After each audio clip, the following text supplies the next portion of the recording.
Hey, what's up everybody? Just want to thank you for joining me today. Today I'm just going to talk about RAW versus JPEG and what it is. Now most DSLRs have the ability to shoot in both JPEG and RAW simultaneously. Now, although this is a good feature to have, it's not always practical, as doing so will fill up your memory card really quickly and leave you with limited hard drive space later on. You can always make a JPEG file later on in post-production, so if you're working on a RAW file, you can always save yourself a JPEG file if you have to.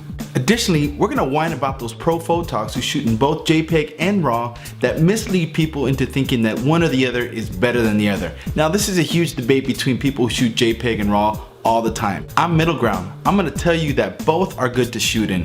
Both file formats have their advantages, and I'm going to show you and explain to you in this video when is the appropriate time to use it. Now, why would some pros choose to shoot in JPEG format? Well, it's usually because they're seasoned and they've been at it a lot longer. They know exactly how they want to set up their lights, they understand their camera very well, and they have a whole lot more time on their hands to take those pictures. Versus people like me, I don't have a whole lot of time to be spending at my photo shoots, worrying about the lighting and every little detail. I mean, of course I know what I'm doing and I know what kind of lighting I want to get. I'm not going to waste a whole lot of time while my client is there waiting for me to snap that shot. Although shooting in JPEG has its advantages, this is not the ideal time to do it.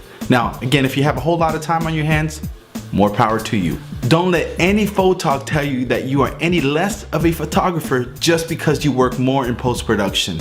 That's a bunch of nonsense. Photography is art, and if you make that art in post-production, then you're a photographer and an artist. Now, why would other photogs shove RAW down your throat? It is because they're more concerned about how their images look later than they are at that moment. This is not to say that they don't know what they're doing, because they do. I'm partial to it and I work in that fashion.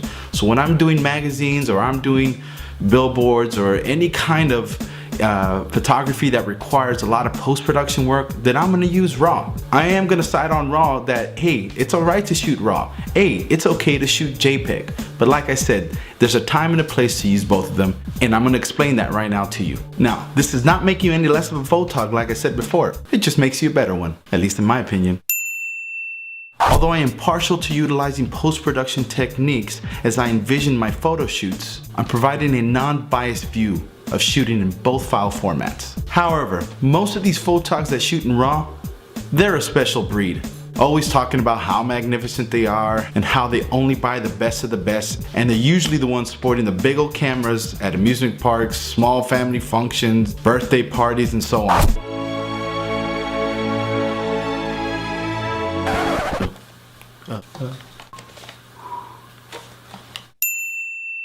Okay, enough of all that. Let's move on to the real meat and potatoes and let's see what the real difference is between these two.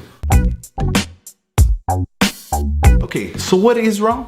RAW is a digital negative. It provides you an unfiltered image of lights, colors, darks, shadows, all of that fun stuff. RAW files also save your metadata.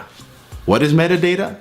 Metadata is all the information that your camera stores in your image when you take that picture, such as what type of camera you use, what kind of lens you use, what was the focal length, what was your ISO, what was your shutter speed. All that information is recorded inside that image once you take your picture shooting in RAW. RAW files are also 2 to 4 times bigger than that of a large JPEG file. It also records up to 16 bits and over 4,000 lines of color shades. So that means if you take a picture of a gradient sky, your gradient is going to be really smooth. It's not going to be layered as you see in some images. So what is JPEG then? Joint Photographers Expert Group. It is a compressed file that your camera spits out for you. Smaller file size, typically between 4 to 8 megabytes. And it's a universal file format, so that means you can share that picture with anybody straight out of the camera. It records at 8 bits and only has 512 levels of color shades. So, how does your camera create a JPEG? Well, it takes your image and smashes it real small until it leaves you only with a 4 to 8 megabyte file and only 8 bits. So your camera is judging what to keep and what to throw out. Versus RAW, once you take that picture, what you see is what you get. Let's look on the screen here and check out the differences between the two. Let's see how much variance there is between a RAW and a JPEG file. You judge for yourself.